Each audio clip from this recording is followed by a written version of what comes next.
নমস্কার বন্ধুরা, ইন্দ্রাণীস কিচেনের আরও একটা নতুন ভিডিওতে সবাইকে স্বাগত জানাই। তো আজকে আমি ঝরঝরে বাসন্তী পোলাও রেসিপি শেয়ার করছি, তাও অল্প উপকরণে এবং একদম সহজভাবে।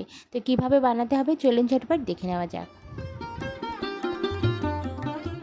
রেসিপিটা বানানোর জন্য আমি এখানে আধ ঘন্টা আগে আতপ চাল ভিজিয়ে রেখেছিলাম। এখানে কিন্তু গোবিন্দভোগ চালের ব্যবহার আজকে আমি করছি না, আজকে করছি নর্মাল আতপ চাল দিয়ে।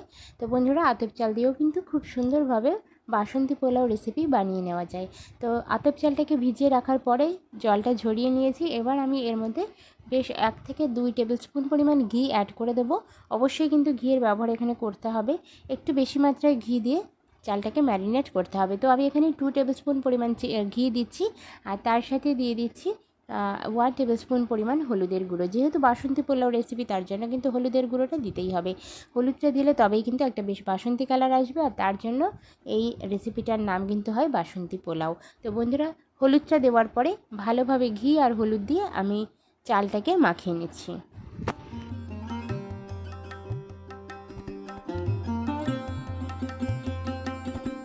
প্রথমে আমি চামচ দিয়ে দেখুন ভালোভাবে ঘি আর হলুদটাকে চালের সাথে মাখিয়ে নিয়েছি। আর এখানে কিন্তু খেয়াল রাখতে হবে চালের মধ্যে যেন কোনো রকম জল না থাকে। এবার দেখুন মাখিয়ে নেওয়ার পরে এখানে আরও দুটো জিনিস অ্যাড করতে হবে, সেটা হচ্ছে পরিমাণ মতো নুন। নুনটা কিন্তু ঠিক এই পজিশনে এসে নুনটা অ্যাড করতে হবে, আগে বা পরে কিন্তু নুনটা অ্যাড করা যাবে না। এটা দেওয়ার পরে এর মধ্যে আমি অ্যাড করে দিচ্ছি পরিমাণ মতো চিনি। চিনিটা কিন্তু একটু বেশি মাত্রা এখানে দিয়ে দিতে হবে। বাসন্তী পোলাও রেসিপিটা একটু মিষ্টি মিষ্টি খেতে হয়, যে কোনো পোলাও রেসিপিই কিন্তু একটু মিষ্টি মিষ্টি টেস্টের হয়। তো মিষ্টি স্বাদ আনার জন্য যতটা চিনির প্রয়োজন পরিমাণ মতো সেই অনুযায়ী চিনি দিয়ে দিতে হবে। আর এই পজিশনে চিনিটা দিলে রেসিপিটাতে কিন্তু মিষ্টির পরিমাণটা সঠিক পরিমাণে বজায় থাকে। তো চিনি আর নুনটা দিয়ে আরও একবার আমি সমস্ত উপকরণগুলোর সাথে চালটাকে মিশিয়ে নিচ্ছি।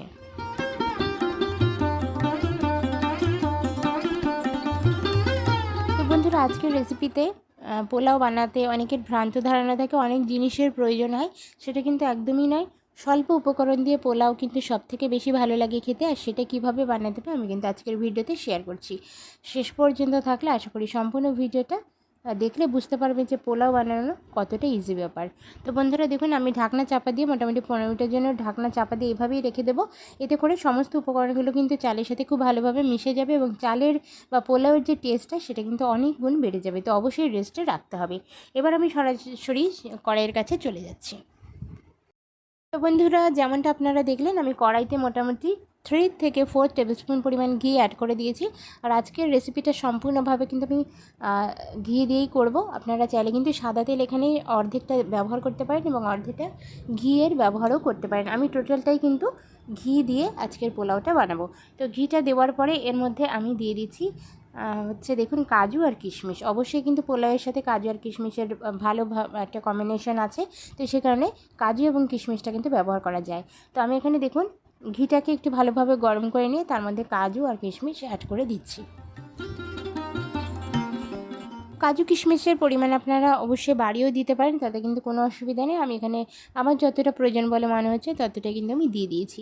কাজু কিশমিশটা ভাজা হয়ে গেলে দেখবেন বেশ সুন্দরভাবে ফুলে উঠবে। ফুলে ওঠার সাথে সাথে কিন্তু কাজু এবং কিশমিশটাকে নামিয়ে নিতে হবে।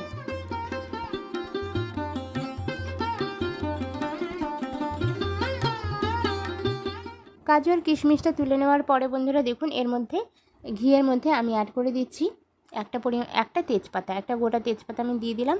তেজপাতাটা দেওয়ার পরে আমি দিয়ে দিচ্ছি কিছুটা গোটা গরম মশলা। গোটা গরম মশলাটা দিলে ফ্লেভারটা খুবই সুন্দর আসে। তো গোটা গরম মশলা এখানে দিয়ে দিলাম দারচিনি, তার সাথে এলাচ, আর তার সাথে 2-3টে লং। এই কটা জিনিস দিলে কিন্তু হচ্ছে, খুব বেশি জিনিস দেওয়ার এখানে প্রয়োজন নেই।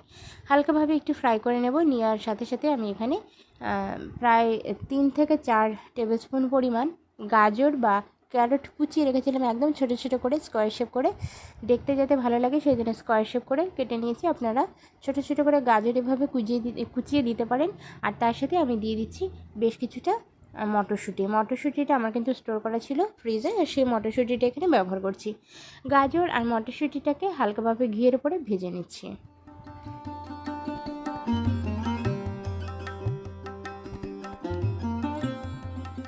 গাজর আর মটরশুঁটিটা ভালোভাবে কিন্তু ফ্রাই করে নিতে হবে। তো গাজর মটরশুঁটিটা ভালোভাবে ফ্রাই হয়ে যাওয়ার পরে এর মধ্যে আমি ম্যারিনেট করে রাখা চালটাকে অ্যাড করে দেবো। আর চালটা দেওয়ার সাথে সাথে আমি ঘি এবং মটরশুঁটির সাথে কিন্তু খুব ভালোভাবে জিনিসগুলোকে মিশিয়ে দেবো। ঘিটা যাতে সমস্ত চালের সাথে ভালোভাবে মিশে যায় সেইভাবে কিন্তু নাড়াচাড়াটা মোটামুটি কন্টিনিউ থাকতে হবে। মোটামুটি 2 থেকে 3 মিনিট কন্টিনিউ আমি চালটাকে নাড়াচাড়া করতে থাকবো।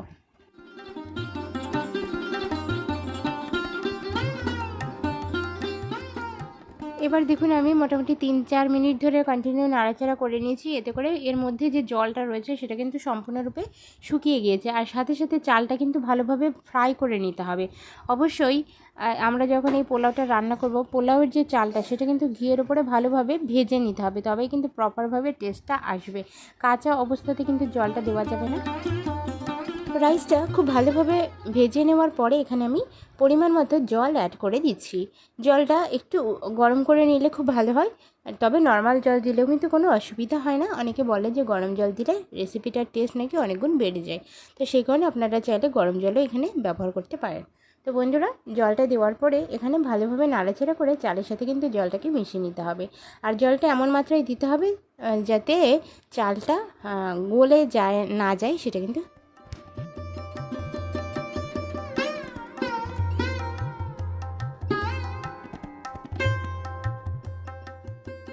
জলটা দেওয়ার পরে এই পর্যায়ে এসে আমি কাজু কিশমিশ অ্যাড করে দিচ্ছি। কাজু আর কিশমিশটাকে জলটা দেওয়ার পরেই অ্যাড করতে হবে। আর এখানে দেখুন আমার মনে হচ্ছে যে চিনির পরিমাণটা একটু কম হয়েছে বা রাইসটা একটু মিষ্টি ভাবটা কম লাগছে, তো সেই কারণে কিন্তু আমি এখানে আরও পরিমাণ চিনি অ্যাড করব। যেহেতু আমার কিন্তু মিষ্টি রাইসটা পছন্দ, সেই কারণে কিন্তু একটু মিষ্টিটা বেশি দেব। তো বন্ধুরা, চিনিটা দিয়ে দিলাম। আর চিনিটা দেওয়ার পরে খুব ভালোভাবে নাড়াচাড়া করে মিশিয়ে নিতে হবে। ভালোভাবে নাড়াচাড়া করে নেওয়ার পরে আমি কিন্তু জলে যখন বুদবুদে উঠবে বা জলটা যখন ফুটে উঠবে সেই সময় ঢাকনা চাপা দিয়ে 5 থেকে 7 মিনিটের জন্য আমি লো ফ্লেমে কুক করে নিয়েছি। আর তারপরে ঢাকনা খুলে দেখাচ্ছি বন্ধু, দেখুন কত সুন্দরভাবে রাইসটা কিন্তু ঝরঝরে হয়েছে। আর যখন আপনারা রান্নাটা করবেন গ্যাসের ফ্লেমটাকে কিন্তু লো রাখবেন, কখনোই কিন্তু হাই ফ্লেমে এইভাবে আপনারা পোলাও রান্না করতে যাবেন না। হাই ফ্লেম না করে গ্যাসের ফ্লেমটাকে লো রেখে আপনারা রান্না করে দেখবেন, ঠিক এরকমই ঝরঝরে পোলাও কিন্তু তৈরি হয়ে যাবে। তো পরিবেশন করেছিলাম এভাবে, আর সেটা কিন্তু আপনাদের সাথে একটু শেয়ার করে নিলাম। আর আজকের রেসিপিটা কিন্তু আমি পোলাওয়ের সাথে চিকেন কষা রেডি করেছিলাম, সেটাও কিন্তু আপনাদেরকে এক ঝলক দেখিয়ে দিচ্ছি বন্ধুরা। তো ফাইনালি এসে একটাই কথা, যদি রেসিপিটা ভালো লাগে তাহলে কিন্তু একটা লাইক করার অনুরোধ রইল। অবশ্যই কিন্তু একটা লাইক করবেন। আর আপনার একটা লাইক আমাকে অনেকটা মোটিভেট করে পরের ভিডিও বানানোর জন্য। সে কথাটা মাথায় রেখে অবশ্যই একটা হলেও লাইক করবেন। আর ধন্যবাদ বন্ধুরা আজকের ভিডিওটা শেষ পর্যন্ত দেখার জন্য। পরবর্তী ভিডিও দেখার আমন্ত্রণ জানিয়ে আজকের ভিডিওটা এখানেই শেষ করছি। Thank you.